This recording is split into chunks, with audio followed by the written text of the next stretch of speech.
Secara geografis, Yunani terletak di Laut Tengah, tepatnya di ujung tenggara benua Eropa. Sebagian besar daerah Yunani memiliki tanah yang kering karena beriklim panas. Selain itu, daerah Yunani juga memiliki alam yang terdiri dari jurang-jurang terjal, gunung-gunung yang membentang tinggi, serta terdapat pantai-pantai yang curam dan terjal, disertai dengan batu karam yang tajam. Bangsa Yunani merupakan campuran bangsa dari Laut Kaspia, Laut Egea, dan Laut Ionia dengan penduduk asli di sana, dan pada akhirnya membentuk polis-polis atau wilayah. Salah satu polis yang terkenal adalah polis Athena, Sparta, dan Thebe. Permulaan sains zaman Yunani kuno. Di dalam banyak literatur menyebutkan bahwa periode Yunani merupakan tonggak awal berkembangnya ilmu pengetahuan dalam sejarah peradaban umat manusia. Ilmu pada zaman Yunani abad ke-6 sampai ke-1 Masehi, lahirlah filsafat yang dikenal dengan The Greek Mirage. Ada beberapa faktor yang sudah mendahului dan seakan-akan mempersiapkan lahirnya filsafat di Yunani itu. Metodologi Yunani kuno. Metodologi Yunani kuno adalah sekumpulan mitos dan legenda yang berasal dari Yunani kuno dan berisi kisah-kisah mengenai dewa dan pahlawan, sifat dunia, dan asal-usul serta makna dari praktik ritual dan kultus orang Yunani kuno. Metodologi Yunani menjelaskan asal mula dunia serta menceritakan kehidupan dan petualangan berbagai dewa, dewi, pahlawan, dan makhluk-makhluk mitologi. Mitologi dapat dianggap sebagai perintis yang mendahului filsafat, karena math sudah merupakan percobaan untuk mengerti. Math jenis pertama yang mencari keterangan tentang asal-usul alam semesta biasanya disebut math kosmologis. Zaman Yunani kuno dipandang sebagai zaman keemasan filsafat, karena pada masa ini orang memiliki kebebasan untuk mengungkapkan ide-ide atau pendapatnya. Zaman Yunani kuno meliputi zaman filsafat Frasokrates di Yunani. Tokoh-tokohnya dikenal dengan nama filsuf pertama atau filsuf alam. Mereka mencari unsur induk yang dianggap asal dari segala sesuatu. Beberapa filsuf pada masa itu antara lain, filsuf yang pertama adalah Thales. Thales adalah seorang saudagar yang sering berlayar ke Mesir. Di Mesir, Thales mempelajari ilmu ukur dan membawanya ke Yunani. Ia dikatakan dapat mengukur piramida dari bayangannya saja. Selain itu, ia juga dapat mengukur jauhnya kapal di laut dari pantai. Kemudian, Thales menjadi terkenal setelah berhasil memprediksi terjadinya gerhana matahari pada tanggal 28 Mei tahun 585 Masehi. Thales dapat melakukan prediksi tersebut karena ia mempelajari catatan-catatan astronomis yang tersimpan di Babilonia sejak 747 Masehi. Thales adalah seorang filsuf yang mengawali sejarah filsafat barat pada abad ke-6 Masehi. Selain sebagai filsuf, Thales juga dikenal sebagai ahli geometri, astronomi, dan politik. Bersama dengan Anaximandros dan Anaximenes, Thales digolongkan ke dalam mazhab Miletos. Pemikiran Thales. Yang pertama yaitu air sebagai prinsip dasar segala sesuatu. Thales menyatakan bahwa air adalah prinsip dasar segala sesuatu. Thales terhadap pandangan tersebut adalah bagaimana bahan makanan semua makhluk hidup mengandung air dan bagaimana semua makhluk hidup juga memerlukan air untuk hidup. Selain itu, air adalah zat yang dapat berubah-ubah bentuk, padat, cair, dan gas tanpa menjadi berkurang. Pemikiran yang kedua yaitu pandangan tentang jiwa. Thales berpendapat bahwa segala sesuatu di jagat raya memiliki jiwa. Jiwa tidak hanya terdapat di dalam benda hidup, tetapi juga terdapat di benda mati. Yang ketiga, teorema Thales.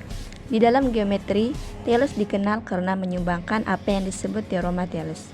Kendati belum tentu seluruhnya merupakan buah pikiran aslinya.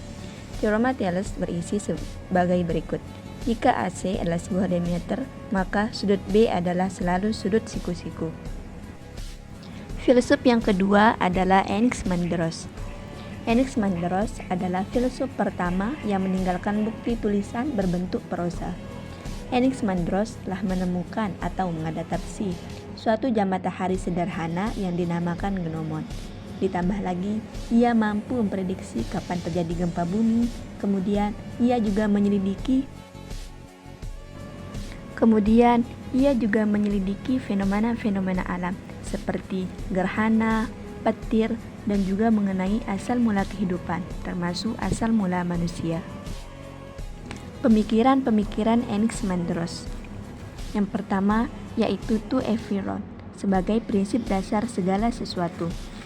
To everyone segala sesuatu yang ada di dalam jagat raya sebagai unsur-unsur yang berlawanan, yang panas dan dingin, yang kering dan yang basah, dan yang malam dan terang. Pemikiran yang kedua yaitu pandangan tentang alam semesta. Dengan prinsip to everyone, Anaximandros membangun pandangannya tentang alam semesta.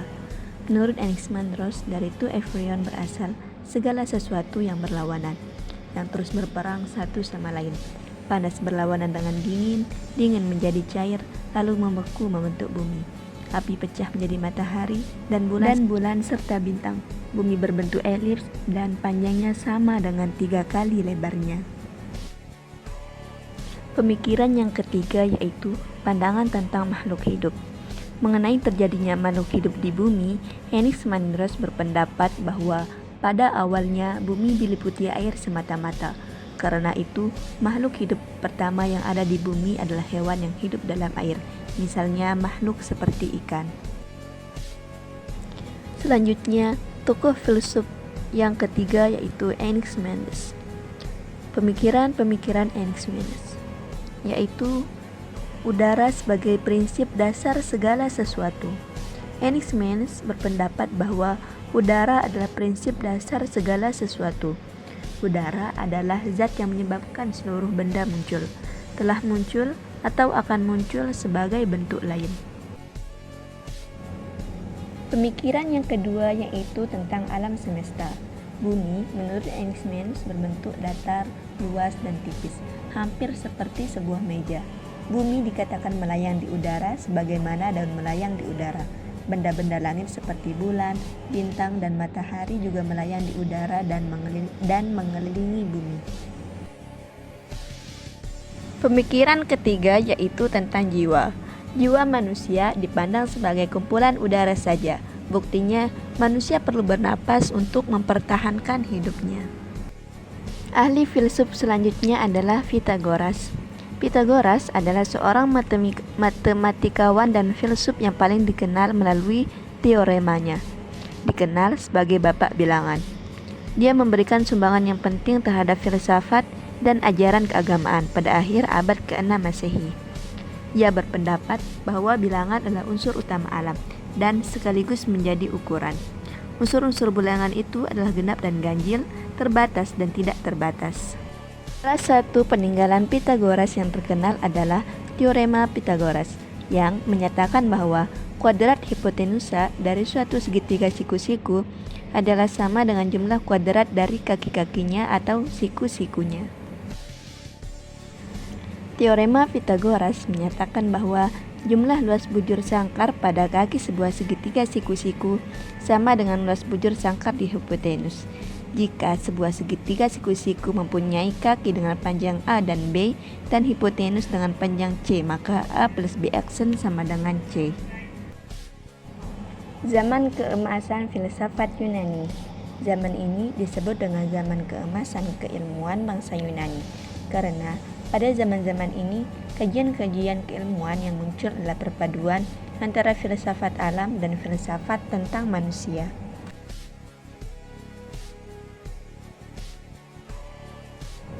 Tokoh filsuf pertama pada zaman ini yaitu Socrates. Secara historis, filsafat Socrates mengandung pertanyaan karena Socrates sendiri tidak pernah diketahui menuliskan buah pikirannya. Apa yang dikenal sebagai pemikiran Socrates pada dasarnya adalah berasal dari catatan Plato dan siswa-siswa lainnya.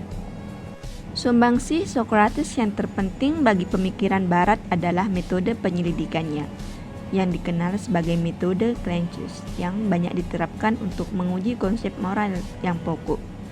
Karena itu, Socrates dikenal sebagai bapak dan sumber etika atau filsafat moral, dan juga filsafat secara umum. Filsuf yang kedua yaitu Plato. Hasil pemikiran Socrates dapat diketemukan pada muridnya Plato. Ia adalah seorang filsuf dan matematikawan Yunani dan pendiri dari Akademi Platonik di Athena, sekolah tingkat tinggi pertama di dunia barat. Ia adalah murid Socrates. Pemikiran Plato pun banyak dipengaruhi oleh Socrates. Sumbangsi Plato yang terpenting adalah pandangannya mengenai idea. Pandangan Plato terhadap idea-idea dipengaruhi oleh pandangan Socrates tentang definisi. Menurut Plato, idea tidak diciptakan oleh pemikiran manusia. Idea tidak tergantung pada pemikiran manusia, melainkan pikiran manusia yang tergantung pada idea.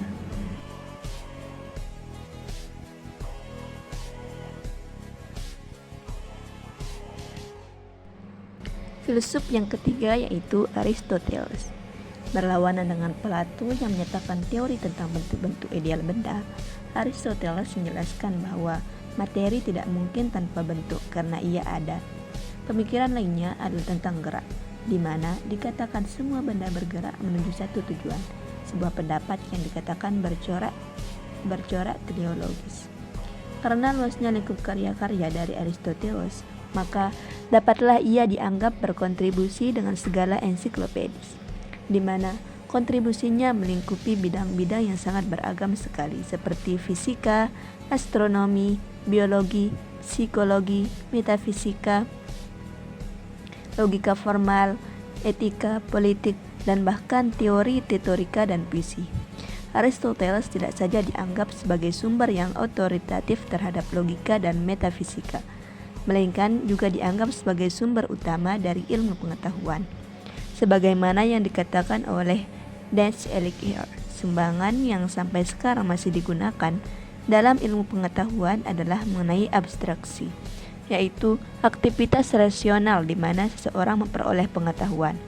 Menurut Aristoteles ada 3 macam abstraksi, yakni abstraksi fisis, abstraksi matematis, dan metafisis. Teori Aristoteles yang cukup terkenal adalah tentang materi dan bentuk. Keduanya ini merupakan prinsip-prinsip metafisis. Materi adalah prinsip yang tidak ditentukan, sedangkan bentuk adalah prinsip yang menentukan. Teori ini terkenal dengan sebutan helemorfis.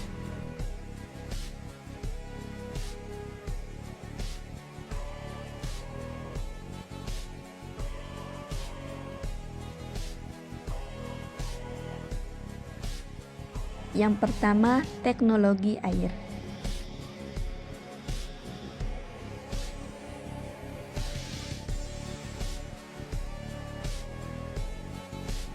Selanjutnya yaitu pada pertambangan. Kemudian ada matematika Yunani kuno dan ada geologi dan seismologi. Obat-obatan dan psikologi, fisika dan meteorologi. Perkembangan ini dimulai saat Archimedes yang menemukan tekanan hidrostatis. Hukum Archimedes menjelaskan hubungan antara gaya berat dan gaya ke atas atau gaya apung pada suatu benda jika dimasukkan ke dalam fluida. Akibat adanya gaya angkat ke atas, benda yang ada di dalam fluida beratnya akan berkurang, sehingga benda yang diangkat di dalam fluida akan terasa lebih ringan dibandingkan ketika diangkat di darat. Bunyi hukum Archimedes yaitu suatu benda yang dicelupkan sebagian atau seluruhnya ke dalam fluida akan mengalami gaya ke atas yang besarnya sama dengan berat fluida yang dipindahkan oleh benda tersebut. Dan beberapa ilmuwan lainnya menemukan teori model atom. Apa sih itu atom? Jadi, atom adalah unit dasar dari materi, bagian terkecil dari unsur kimia yang masih mempertahankan sifat-sifat kimiawi unsur tersebut. Atom terdiri dari 3 partikel subatomik, yaitu proton, neutron, dan elektron. Hal lainnya yang ditemukan juga adalah listrik, magnet, siklus air, dan lainnya. Socrates juga menjelaskan mengenai fenomena alam dan bagaimana terjadinya alam, dan bagaimana terjadinya fenomena atmosfer.